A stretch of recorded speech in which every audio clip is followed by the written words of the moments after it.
lang, may isi-share lang ako sa inyo. Ito ay Malibu 2020 model. So ang problema niya ay may langis sa tubig ng radiator. So ito yung radiator niya. Ayan. Ayan yung radiator. Baklas nga pala yung unahan niya to. Ayan. Baklas.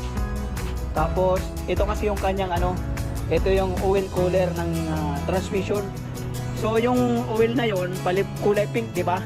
Ibig sabihin noon, ATF yon, automatic transmission fluid. Tapos ang nagka-problema noon ay yung tawag dito, oil cooler.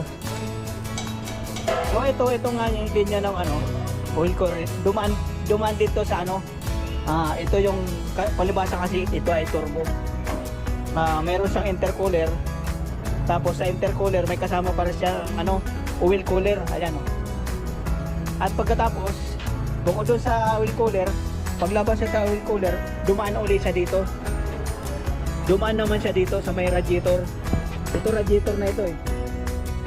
Ayan.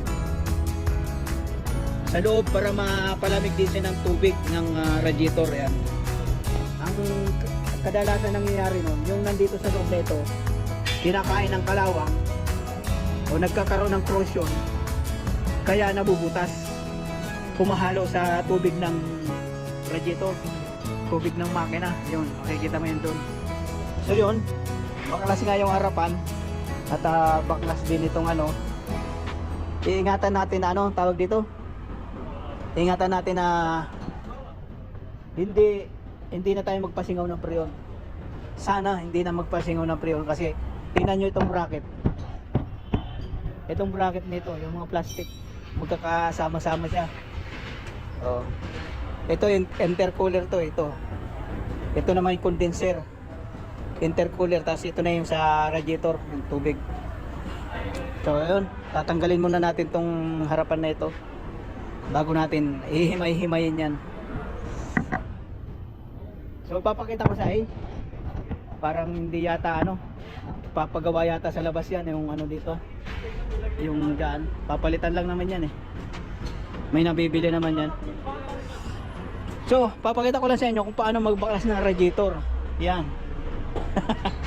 So isa-isahin ko na lang, wala namang magbibideo sa atin, kaya babaklasin ko muna yan bago papakita ko sa inyo.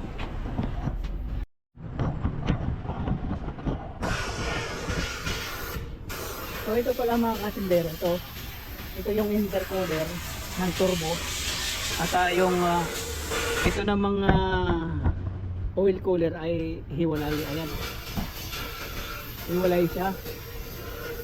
Yan na yung kaha, yan yung kaha, magkakasama. Kailangan pala magtanggal dito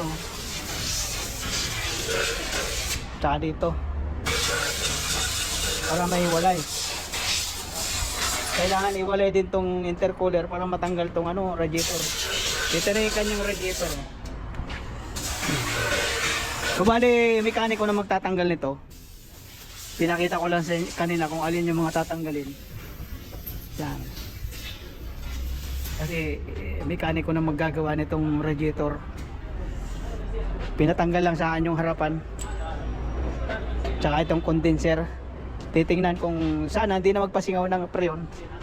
Ano na lang to, ibubuka na lang dito, tapos lalagyan ng ano, lalagyan natin.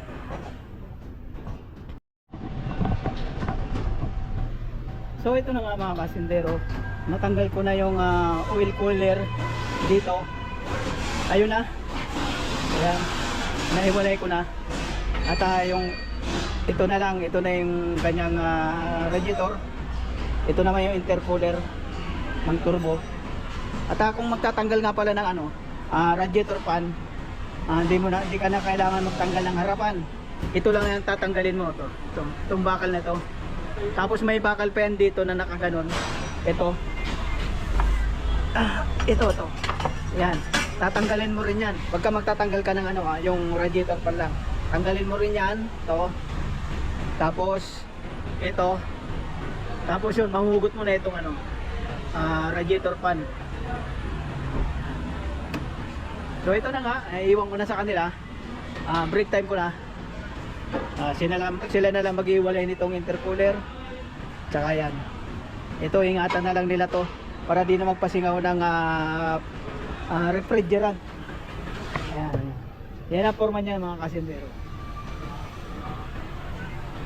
Radiator. So yun nga ang palatandaan mga kasindero. Pagka kulay pula yung langis na sumama dun sa tubig ng radiator. Ano yun? Tawag dito, gear oil, ATF. Di ko lang alam. Mayroon din yun tong ano water cooler, ay oil cooler sa makina, pero bukod siya yata. Di ko lang alam. Minsan kasama ng ano yun kasama ng ayun dito, pero wala siyang oil cooler. Ayan. Di ko lang alam. Mekanika na yan yun lang ang alam ko ito. So yun na nga mga kasintero. Iwan ko na sa kanila yan. Tapos mamaya pag balik ko alas 4, ako naman bubuuin yan.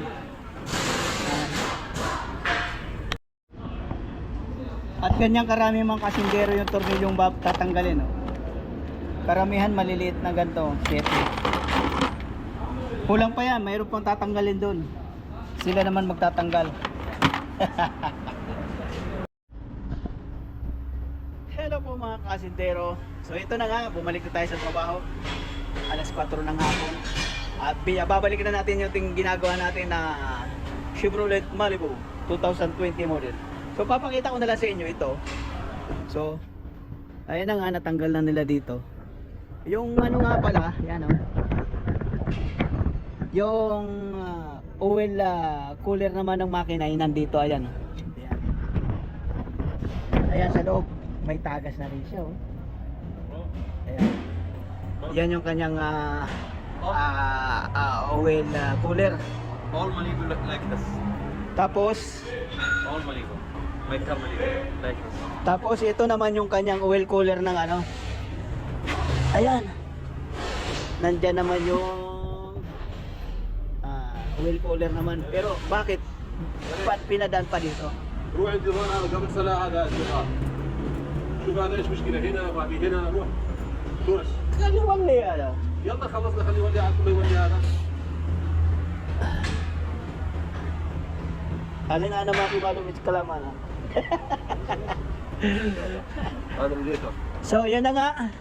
Ayan yung ano, kitang-kita nyo naman ayan. Yung ano, yung may oil yung kanyang tubig. Ito nga pala yan yung may ano yan. Diyan yan tinatanggal. Pag tinanggal mo itong takip na to, nandiyon sa loob yung ano niya. Kaya lang papalitan ng bago. Gusto na may-ari bago. So yun na nga. Mamaya inisur mo kasi ko ni manager na wala na ako sa sasabihin So yun na nga mga kasintero. At mamaya babalikan natin uli yan.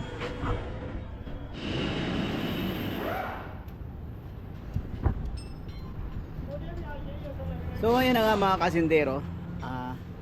Pinalitan na yung ano, pinalitan na yung tawag ito, oil cooler ng makina. Pinalitan na rin para isang gawaan na lang. At yung compressor niya, hindi na pinasingaw yung compressor ng aircon, hindi na pinasingaw yung refrigerant. Itinaboy na lang dito, pwede naman. Ayan.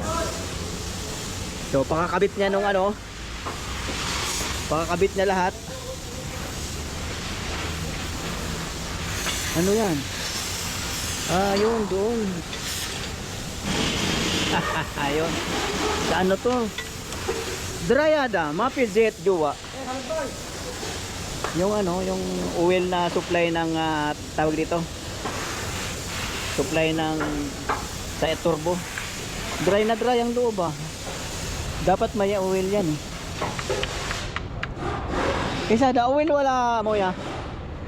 مويه. May ano, tubig pala yun nandito. Ayan, tubig. Ito pala yung sa oil.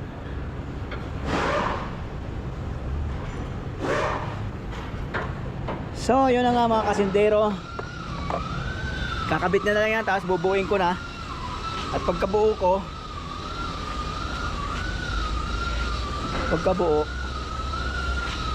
anong tinuturo niya? Ayun, ito pala yung luma. Ito yung luma sa oil cooler. Ayan. Dito may tagas oh. At ito yung mekanikong gumagawa niyan. Pakistan oh. Kesada.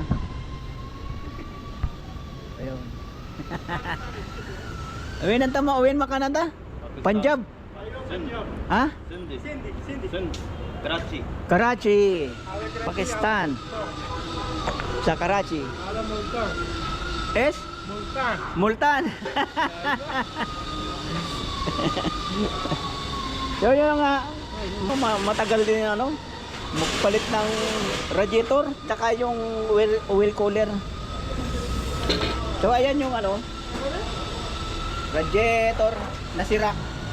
Yung bago nandun pa sa loob, nilagay lang doon, baka mamaya madagadan, masira, madamage. So yun na nga mga kasindero, yun lang naman yun ang gagawin dito. Pagkatapos bubuuin ko na. Pag nabuo na, ayun na. Ayun yung ano, kalawang yung ano, kalawang yung tubig. Kaya siguro nasira yung ano, yung nasira yung tawag dito, oil cooler ng gear oil cooler. Yan. So yun na nga mga kasintero, yun lang may share ko sa inyo. Hanggang dito na lang ang ating vlog at hindi na natin nahabaan dahil yun lang pinakita ko sa inyo. Mahirap matagal o maproseso yung pagpapalit ng radiator tsaka yung oil cooler ng makina. At so yun na nga mga kasintero, maraming salamat na lang sa inyong panonood. Maraming salamat sa inyong pagsubaybay. God bless po sa inyo lahat. Bye bye. Magbababay din daw siya.